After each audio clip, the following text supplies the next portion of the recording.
আমি বরুণ মজুমদার। সবাইকে কল্পনা একাডেমিতে স্বাগতম। আজ আমরা আলোচনা করব সাবজেক্ট বার এগ্রিমেন্ট। তো আমাদের সাবজেক্ট বার এগ্রিমেন্টটা কি? আমরা জানি সাবজেক্টের সাথে ভার্বের যে চুক্তি সেটা হলো আমাদের সাবজেক্ট বার এগ্রিমেন্ট। আচ্ছা, আমাদের চুক্তিটা কি আমরা জানি। আমাদের চুক্তিটা হলো সাবজেক্ট সিঙ্গুলার হলে ভার্ব সিঙ্গুলার, আর সাবজেক্ট প্লুরাল হলে ভার্বটা প্লুরাল হবে। এছাড়া আমাদের সাবজেক্ট বার এগ্রিমেন্টে আর কোনো রুল বা আর কোনো চুক্তি নাই। তাহলে আমাদের চুক্তি কয়টা? সাবজেক্ট ভার্ব এগ্রিমেন্টে চুক্তি একটাই। সাবজেক্ট সিঙ্গুলার হলে ভার্ব সিঙ্গুলার, সাবজেক্ট প্লুরাল হলে ভার্ব প্লুরাল হবে। আচ্ছা, এখন আমরা একটু সিঙ্গুলার সাবজেক্ট গুলো দেখি। যেমন যেমন সাধারণত সাবজেক্টের সাথে এস বা ইএস যুক্ত থাকে না, সেগুলো আমাদের সিঙ্গুলার সাবজেক্ট। যেমন নাউন প্রোনাউন, যেমন প্রোনাউন হি সি। নাউন গুলো কি? যেমন রহিম, বুক, বয়, ডগ, স্টুডেন্ট। এগুলোর সাথে কি এস বা ইএস যুক্ত থাকে না, সেজন্য এগুলো সিঙ্গুলার সাবজেক্ট। কিন্তু আমাদের কি ব্যতিক্রমও আছে। যেমন ম্যাথমেটিক্স, নিউজ, ফিজিক্স, পলিটিক্স, এগুলোর সাথে কি এস বা এস সংযুক্ত থেকে এগুলো সিঙ্গুলার হচ্ছে। তো আমরা সিঙ্গুলার সাবজেক্টের ক্ষেত্রে কি আমরা দেখতেছি এস বা এস যুক্ত থেকেও হচ্ছে, না থেকেও হচ্ছে। কিন্তু আমাদের সিঙ্গুলার ভার্বের ক্ষেত্রে বলছে ভার্বের শেষে এস বা এস থাকে। যেমন is, was, has, counts, does, place. তাহলে এই ভার্বের গুলো পিছনে কি এস থাকলে এগুলো সিঙ্গুলার ভার্ব। আমাদের প্লুরাল সাবজেক্ট গুলো একটু দেখি। যেমন সাধারণত সাবজেক্টের সাথে এস বা এস যুক্ত থাকে। যেমন বুকস, নাউন গুলোর সাথে কি এস আছে। যেমন বয়েজ, যেমন ডগস, স্টুডেন্টস, এগুলো কি আমাদের প্লুরাল সাবজেক্ট। কিন্তু আবার কিছু ব্যতিক্রম আছে। যেমন প্রোনাউন দে, পুলিশ, ক্যাটেল, পোল্ট্রি, এগুলো কি আমাদের ব্যতিক্রম আছে। এখন প্লুরাল ভার্বের ক্ষেত্রে দেখতেছি, প্লুরাল ভার্বের কি ভার্বের শেষে এস বা এস যুক্ত থাকে না। যেমন are, were, have, come, do, play, ETC. তাহলে আমরা দেখতেছি যে আমাদের সিঙ্গুলার ভার্ব এবং প্লুরাল ভার্ব এগুলো আমাদেরকে আইডেন্টিফাই করা খুব সহজ। কিন্তু আমাদের সিঙ্গুলার সাবজেক্টের ক্ষেত্রে কি আমাদের এস বাই এস যুক্ত থেকেও সিঙ্গুলার সাবজেক্ট হচ্ছে, আবার কি এস বাই এস যুক্ত না থেকেও সিঙ্গুলার সাবজেক্ট হচ্ছে। এখন আমাদের সাবজেক্ট বার এগ্রিমেন্ট করতে আমাদের যা জানতে হবে, একটা হচ্ছে কি আমাদের আইডেন্টিফিকেশন অফ সাবজেক্ট ওয়ার্ড। আমরা একটা সেন্টেন্সেস অনেক অনেকগুলো ওয়ার্ড নাউন থাকতে পারে, এখানে সাবজেক্টটা কোনটা সেটা আমাদেরকে আইডেন্টিফাই করতে হবে। তারপর 2 নাম্বার হচ্ছে কি আইডেন্টিফিকেশন অফ সিঙ্গুলার সাবজেক্ট। আমাদের সিঙ্গুলার সাবজেক্ট কোনটা সেটা আমাদের আইডেন্টিফাই জানতে হবে। এবং আইডেন্টিফিকেশন অফ প্লুরাল সাবজেক্ট, তাহলে আমাদের প্লুরাল সাবজেক্ট আমাদের কি শিখতে হবে। এবং এক্সেপশনাল কিছু রুল আছে আমাদের, এগুলো আমরা দেখব। তাহলে এই 4টা টপিক দিয়ে আমরা পুরো subject per এগ্রিমেন্টের A to Z আমরা শেখার চেষ্টা করব। প্রথম আমরা একটু দেখি আমাদের প্রথম রুলটা আইডেন্টিফিকেশন অফ সাবজেক্ট ওয়ার্ড। একটা আমাদের সেন্টেন্সের সাবজেক্টটা আসলে কোথায় বসে। তো আমাদের বলতে যে প্রিপোজিশন আছে না, প্রিপোজিশন গুলো আমরা সবাই জানি কি ইন, অফ, টু, এগুলো তো প্রিপোজিশন। এই প্রিপোজিশনের আগে আমাদের সাবজেক্ট বসে, এরপরে সাবজেক্ট বসে না। যেমন এক্সাম্পল দেখি, father with his 7 daughters has left the house. তাহলে এখানে প্রিপোজিশন কে উইথ না। আচ্ছা, বলছে যে প্রিপোজিশনের আগে আমাদের সাবজেক্টটা বসে, তাহলে প্রিপোজিশনের আগে আছে কি দ্য ফাদার। তাহলে দ্য ফাদারটা হলো এই সেন্টেন্সের, তাহলে আমাদেরকে দ্য ফাদারটা হলো আমাদের সাবজেক্ট। কিন্তু আমাদের এখানে হিজ 7 ডটার্স, তাহলে এটা কিন্তু আর কি এটা হয়তো বা আমাদের এটা সাবজেক্ট হবে না। তাহলে এই হ্যাজ ভার্বটা আমাদের কি হবে? এই হ্যাজ ভার্বটা কার আমাদের দেখে বসলো? হ্যাজ ভার্বটা নির্ভর করছে আমাদেরকে দ্য ফাদার উপর। এখানে কি 7 ডটার্স এর উপর নির্ভর করে বসে নাই। 7 ডটার্স কিন্তু এখানে কি এটা প্লুরাল আছে, কিন্তু কি বহুবচন বোঝাচ্ছে, এখানে কিন্তু হ্যাভ হওয়ার কথা। কিন্তু অনেকে আমরা এই জায়গায় আমাদের মিস্টেক করে ফেলি। এখন আমরা আরেকটা দেখি, যেমন ভার্বের আইএনজি হলে কি আমাদের এর আগে সাবজেক্ট বসে, এর পরে সাবজেক্ট বসে না। যেমন ভার্বের পাস্ট পার্টিসিপাল মানে বি থ্রির আগে কি সাবজেক্ট বসে, এরপরে সাবজেক্ট বসে না। যেমন আবার একটা দেখি রিলেটিভ প্রোনাউন। আচ্ছা, রিলেটিভ প্রোনাউনের আগে আমাদের সাবজেক্ট বসে, এরপরে সাবজেক্ট বসে না।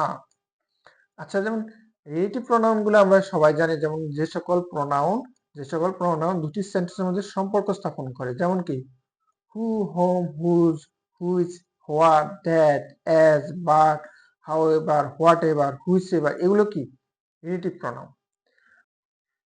তবে এই হু, হোম, হুইচ যদি এগুলো কোনো সেন্টেন্সে দেখি তাহলে সেটাকে আবার রিলেটিভ প্রোনাউন বলা যাবে না, যদি সেটা থেকে যদি আবার দুটি সেন্টেন্সের মধ্যে সম্পর্ক স্থাপন করে। যেমন এক্সাম্পল দেখি, the boy who came their study with his friends is my brother. তাহলে এই হুটা কি আমাদের হু যোগে আমাদের কি দুইটা সেন্টেন্সকে, যেমন the boy came their study with his friends is my brother, তাহলে এই দুটো সেন্টেন্সটাকে কি আমাকে একসাথে করতে হবে, তাহলে এটা কি রিলেটিভ প্রোনাউন। তাহলে বলছে রিলেটিভ প্রোনাউনের আগে সাবজেক্ট বসে আর এরপরে সাবজেক্ট বসে না, তাহলে দা বয়টা হলো কি আমাদের সাবজেক্ট। এখানে কিন্তু আমাদের যেমন আমাদের কি ইসটা বসলো, ভার্বটা ইসটা বসলো কেন, দা বয় যেহেতু সিঙ্গুলার সেজন্য ইসটা বসলো। অনেকে অথবা হিজ ফ্রেন্ডস এটা দেখেও বসা যেতে পারে, কিন্তু এটা ভুল হবে, মিস্টেক হবে। কেন, আমাদের রিলেটিভ প্রোনাউনের পরে সাবজেক্ট বসে না, এটা কি কোনোভাবে এটাকে সাবজেক্ট ধরা যাবে না। তাহলে ইসটা হলো কি বসলো দা বয়কে, এই সাবজেক্টটাকে কেন্দ্র করে। এবারে বললাম আমাদের কিছু প্রিপোজিশনাল ফ্রেজেস আছে, যেমন as well as, with, along with, together with, বা including, excluding, in addition to, যেমন অ্যান্ড নট, বাট, অ্যাকসেপ্ট, এগুলোর কি এই সকল আমাদের যখন প্রিপোজিশন ফ্রেজ গুলো থাকবে তার আগে কিন্তু আমাদের সাবজেক্ট বসে, তার কিন্তু পরে আমাদের সাবজেক্ট বসে না। যেমন হি as well as his brothers is very intelligent, তাহলে কি এই অ্যাজ ওয়েল অ্যাজ এগুলো কি এর আগে বসে সাবজেক্ট। তো সাবজেক্ট এখানে কি আমাদের দেখতেছি যে এখানে হিতে একটা প্রোনাউন আছে, আবার কি হিজ ব্রাদার্স দুইটা আছে, তাহলে যেহেতু এখানে কি ব্রাদার্স কিন্তু প্লুরালে আছে, ঠিক আছে, আর হিটে কিন্তু সিঙ্গুলার আছে, কিন্তু যেহেতু আমার সাবজেক্ট কোনটা এই হিটে হবে। এই কারণ এই preposition place as well as আছে, এই হির উপর বেস করে আমাদের কি ইজ হলো। যদি আমরা যদি এখানে হিজ ব্রাদার্সটাকে সাবজেক্ট দিতাম এখানে কিন্তু আর হতো। আমাদের সাধারণত পরীক্ষায় মিস্টেক এই জায়গায় হয়, আমাদের সাবজেক্ট আইডেন্টিফাই করতেই আমরা জানি না। তো আমাদের দেখি আরো একটা এক্সাম্পল দেখি, যেমন রহিম অ্যান্ড নট ইউ হ্যাজ উন দ্য প্রাইজ। আচ্ছা, তাহলে এখানে কি আমাদের সাবজেক্ট কি রহিম হবে নাকি ইউ হবে? তা আমাদের বললাম কি অ্যান্ড নট মানে প্রিপোজিশন ফ্রেজ, অ্যান্ড নট থাকলে এগুলো কি এর আগে সাবজেক্ট হয়, এর পরে সাবজেক্ট হয় না, তাহলে এটা কি হবে না। তাহলে রহিমের উপর বেস করে আমাদের এখানে হ্যাশটা বসতো। এখন আমরা আরো কয়েকটা দেখি, যেমন আইদার, তারপর এখানে হয়তো ভিতরে কিছু থাকবে, তারপর আইদার অর, যেমন নাইদার নর, not only, but also, or, নর, এগুলোর আগে সাবজেক্ট বসে না, এগুলো কি পরে সাবজেক্ট বসে। যেমন আইদার হি অর কি আছে or his friends are to blame, তাহলে আমাদের কি বলতেছি এই হি এখানে কি একটা কি প্রোনাউন আছে, আবার কি এখানে হিজ ফ্রেন্ড আছে, তাহলে আমাদের সাবজেক্ট কোনটা, সাবজেক্ট হবে কোনটা আমাদের এই অরের পর, অরের কি এই অরের পর আছে না, এই অরের পরটা হবে, আগেরটা হবে না। তাহলে সাবজেক্ট যেহেতু এটা, তাহলে এটা কিসে আছে প্লুরালে আছে, সেজন্য আটটা বসলো। যেমন neither the boys nor Karim is going to the school, তাহলে এখানে কি নর আছে, ঠিক আছে, নরের আগে দা বয়টা বয়েসটা হবে না, করিমটা হবে, করিমটা কি সিঙ্গুলার আছে সেজন্য এখানে ইজ বসলো। যেমন no damage or injuries were reported, তাহলে এখানে কি আছে অর আছে না, তাহলে অর এর পর সাবজেক্ট হবে, যেমন ইনজুরিজ, তাহলে এটা যেহেতু প্লুরালে আছে বহুবচন আছে, তাহলে এখানে কি ভার্বটা আমাদের প্লুরাল হবে, সেজন্য এখানে কি ওয়ার বসলো। যেমন আরো দেখি, যেমন আমাদের যদি কোনো সেন্টেন্সে যদি দেয়ার, হেয়ার, হাউ দ্বারা শুরু হয়, এই ক্ষেত্রে আমাদের কি এই অক্সিলিয়ারি ভার্ব থাকবে, অক্সিলিয়ারি ভার্বের পরে যে সাবজেক্ট থাকবে সেটার উপর বেস করে আমাদের অক্সিলিয়ারি ভার্বটা বসবে, কিন্তু হেয়ার, দেয়ার, হাউর উপর বেস করে বসবে না। যেমন এক্সাম্পলে দেখি, there is a school in our village, তাহলে আমাদের যেহেতু দেয়ার আছে, দেয়ারের পরে কি বললাম আমাদের ভার্ব বসবে, এরপরে কি বসবে আমাদের সাবজেক্ট, সাবজেক্টটাকে এ স্কুল, তো এই স্কুলের উপর আমার ভিত্তি করে ইসটা বসলো কি, এই স্কুল মানে একটি স্কুল সিঙ্গুলার বোঝাচ্ছে, তাহলে ইসটা হলো। যেমন দেয়ার আর স্কুলস, স্কুলস বলছে, এখানে কি বহু বচন বোঝাচ্ছে, সাবজেক্টটা বহু বচন, সেজন্য ভার্বটা বহু বচন কি আর বসলো। যেমন হাউ ইজ হি, যেমন হিতে এখানে কি আছে, আমাদের সাবজেক্ট থার্ড পারসন সিঙ্গুলার, সেজন্য ইসটা আমাদের ওখানে বসলো, হাউর উপর বেস করে বসলো। যেমন হাউ আর ইউ, ইউটা কি আমাদের সেকেন্ড পারসন, তাহলে এখানে কি আরটা, সেজন্য বহু বচন হিসেবে আর বসলো। তাহলে এতক্ষণ আমরা সাবজেক্ট আইডেন্টিফাই করলাম, এখন হলো আমাদের সাবজেক্টটা আইডেন্টিফাই করলাম, এটা সিঙ্গুলার সাবজেক্ট না প্লুরাল সাবজেক্ট সেটা আমরা আইডেন্টিফাই করব। তো আমাদের রুল টুরে আইডেন্টিফাই অফ সিঙ্গুলার সাবজেক্ট, আমরা যেমন নাউন দেখে, আমাদের নাউন থেকে দেখি রহিম, নাসরিন, নজরুল, বয়, বুক, ক্যাট, মানে কোনো কারো সাধারণ নাম হলো, সেগুলো হলো আমাদের সিঙ্গুলার হয়। যেমন করিম একজন ব্যক্তি, সিঙ্গুলার হচ্ছে, যেমন ইজ এ গুড বয়, এটা আমাদের সিঙ্গুলার ভার্ব বসলো সেখানে। যেমন প্রোনাউন, যেমন he, she, it, anybody, everybody, somebody, nobody, anything, everything, something, nothing, anyone, everyone, someone, no one, এগুলো কি প্রোনাউন। এই প্রোনাউন গুলোর পর আমাদের সাধারণত ভার্বটা সিঙ্গুলার হয়। যেমন হি, হিটা কি থার্ড পারসন সিঙ্গুলার না, সেজন্য আমার ভার্বটা সিঙ্গুলার হলো, ভার্ব সিঙ্গুলার হয় কেন, ভার্বের শেষে যদি এস থাকে। Place singular. যেমন এভরিবডি, এভরিডে বডিটা কি আমাদের সিঙ্গুলার সাবজেক্ট, তাহলে হ্যাজ বসলো এখানে, ভার্ব হিসেবে আমাদের সিঙ্গুলার ভার্ব হ্যাজ বসলো, হ্যাজ গন দেয়ার।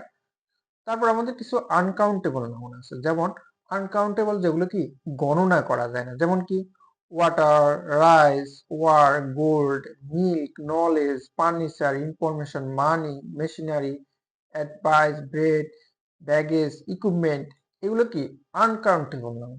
এই এই আনকাউন্টেবল নাউন গুলোর পরে আমাদের ভার্বটা সিঙ্গুলার হয়। যেমন মানি, এরপর ভার্বটা কি বসলো সিঙ্গুলার, যেমন হ্যাজ বসলো। যেমন ইনফরমেশন আনকাউন্টেবল নাউন, এরপর ভার্বটা সিঙ্গুলার বসলো কি ইজ। আচ্ছা, যেমন আবার জিরান্ড, তো জিরান্ডের পর, জিরান্ড সাধারণত ভার্ব প্লাস আইএনজি দিয়ে আমাদের জিরান্ড হয়। আমাদের জিরান্ড নিয়ে একটা আমাদের ক্লাস আছে, আপনারা ওই ক্লাসটা দেখতে পারেন। তো আমাদের জিরান্ড যেমন রিডিং, কামিং, লিভিং, এদের পর কি আমাদের ভার্বটা সিঙ্গুলার হয়। যেমন reading novels is my passion, তাহলে এখানে রিডিংটা কি জিরান্ড, এদের পর ভার্বটা কি আমাদের সিঙ্গুলার হচ্ছে, তাহলে ইজ হচ্ছে। কিন্তু এর নোবেলস এর সাথে যুক্ত আছে, প্লুরাল আমরা এখানে কি আর বসাইতে পারি তা না, যেহেতু আমাদের কি আমাদের যদি জিরান্ড থাকে ভার্বটা সিঙ্গুলার হিসেবে এখানে ইজ বসলো। যেমন infinitive, to plus V one, যেমন to eat, to let, to believe. তো এখানে যেমন to tell lie is a great sin, তাহলে টু টেলটা কি ইনফিনিটিভ। তো আমরা ইনফিনিটিভ নিয়ে আর আলোচনা এখানে করলাম না, আপনারা ইনফিনিটিভ ক্লাসটা দেখতে পারেন যাদের সমস্যা থাকলে। তো এখানে তাহলে ইনফিনিটিভ থাকাতে আমাদের ভার্বটাও কি সিঙ্গুলার হলো, সিঙ্গুলারটা কি ইজ। যেমন প্রিপোজিশন অফ যুগে, যেমন one of the, any of the, each of the, either of the, neither of the, the number of, এগুলো থাকলে কি আমাদের ভার্বটাও সিঙ্গুলার হয়। যেমন ইচ অফ দা বয়েস, বয়েসটা হয়তো বা প্লুরাল আছে কিন্তু আমাদের কি ইচ অফ দা আছে, ইচ অফ দা থাকাতে আমাদের ভার্বটা সিঙ্গুলার হিসেবে ইজ বসতো। যেমন দা নাম্বার অফ পিপল, পিপলটা কিন্তু প্লুরাল কিন্তু ওয়ার হওয়ার কথা, কিন্তু আমাদের কি দা নাম্বার অফ আছে, দা নাম্বার অফ থাকাতে আমাদের ভার্বটা ওয়াসটা সিঙ্গুলার হলো। তো আমাদের পরিমাপ, যেমন ডিস্টেন্স, যেমন 100 miles, time 2 hours, weight 90 KGs, length 50 miles, money $10,000 is, এগুলো কি এই যেমন distance, time, weight, length, money, এগুলোর পরে আমাদের ভার্বটা সিঙ্গুলার হয়। যেমন এখানে 50 মাইলস ইজ ভার্বটা সিঙ্গুলার হচ্ছে, যেমন 10 ইয়ার্স ইজ ভার্বটা কি সিঙ্গুলার হলো। তারপর আমাদের ডিটারমিনার, যেমন a and this that each every either neither little much less many a, এখানে কিন্তু মেনি এ, মেনি না, মেনি কিন্তু আবার প্লুরাল। মেনি এ থাকলে, যেমন মেনি অ্যান থাকলে, মোর দ্যান, যেমন ওয়ান, ইট, এগুলো থাকলে আমাদের ভার্বটা, তারপর ভার্বটা সিঙ্গুলার হয়, যেমন মেনি এ ম্যান, সেজন্য ভার্বটা এখানে কি বসলো, হ্যাজ বসলো। ঠিক আছে, যেমন আমাদের আরো কিছু শব্দ দেখতে প্লুরাল হলো তার সিঙ্গুলার, যেমন ইথিক্স, এর শেষে কি এস থাকাতে আমরা হয়তো অনেকে ধরে নিই এটা প্লুরাল, তা না, এগুলো কিন্তু আমাদের ব্যতিক্রম। Ethics, news, politics, mathematics, physics, economics, সাধারণত এগুলো সাবজেক্ট, যেমন ইলেকট্রনিক্স, স্ট্যাটিস্টিক্স, গ্যালোজ, অ্যাথলেটিক্স, ইনিংস, এগুলো কি এস থাকা সত্ত্বেও এগুলো কি আমাদের সিঙ্গুলার, এগুলো প্লুরাল না। যেমন নো নিউজ, এখানে কি এস টাকা যায়, এটা কিন্তু সিঙ্গুলার, এখানে ইসটা বসলো, ভার্বটা ইস বসলো সিঙ্গুলার হিসেবে। ম্যাথমেটিক্স, এটা কি সিঙ্গুলার সাবজেক্ট, এখানে কি বসলো, ইস, সেজন্য সিঙ্গুলার ভার্ব বসলো। তাহলে আমাদের এখানে দেশ, সংস্থা, ম্যাগাজিন, চলচ্চিত্র, সংবাদপত্র, যেমন দ্য ইউনাইটেড স্টেটস একটা দেশ, দ্য ইউনাইটেড নেশন একটা সংস্থা, দ্য অ্যারাবিয়ান নাইটস একটা কি ম্যাগাজিন, এগুলো আর যেমন চলচ্চিত্র, সংবাদপত্র, এগুলোর পরে কিন্তু আমাদের ভার্বটা সিঙ্গুলার, যেমন দ্য ইউনাইটেড স্টেটস ইজ, ভার্বটা কি সিঙ্গুলার ভার্ব বসলো। যেমন দ্য অ্যারাবিয়ান নাইট ইজ, এগুলো কি সিঙ্গুলার ভার্ব বসতেছে। তাহলে আমরা এই একটা স্লাইডের মাধ্যমে আমরা খুব সহজে আমাদের সিঙ্গুলার সাবজেক্ট আমরা আইডেন্টিফাই করতেছি। তো আসলে এগুলো এত কিছু না, আমাদের গাইড বইতে প্রায় 30-40টা রুল দিয়ে আমাদের আসলে মাথাটা শেষ করে দেয়। আমাদের শিক্ষকরা কত রুল দেখায়, মানে কত রুল, এগুলো আসলে কিছু না, আমাদের মেইন হলো আমাদের সাবজেক্ট সিঙ্গুলার এবং প্লুরাল আইডেন্টিফাই করা। অর্থাৎ আমরা যদি নাম্বারের ক্লাসটা জানি, আমাদের নাম্বারের ক্লাসটা যদি আমরা জানা থাকে, আমাদের সাবজেক্ট বায়োগ্রামটা একদম ইজি। তো আপনারা আমাদের নাম্বারের ক্লাসটা আমাদের দেখে নেবেন, আমাদের ডেসক্রিপশন বক্সে নাম্বারের লিঙ্কটা থাকবে। আজ তাহলে এই পর্যন্ত। আমাদের দ্বিতীয় পার্টে আমরা প্লুরাল সাবজেক্ট আরো কিছু এক্সপ্রেশনাল রুল আছে, এগুলো নিয়ে আরো বিস্তারিত আলোচনা করব। তো আজকের ক্লাসটি আপনাদের কেমন লাগলো অবশ্যই আপনারা কমেন্ট বক্সে জানাবেন এবং আমাদের চ্যানেলটি সাবস্ক্রাইব করবেন। আপনাদের সাবস্ক্রাইবের উপর নির্ভর করে আমাদের আরো অনুপ্রেরণা বৃদ্ধি পায়। আর যারা অলরেডি সাবস্ক্রাইব করছেন তাদেরকে অনেক ধন্যবাদ।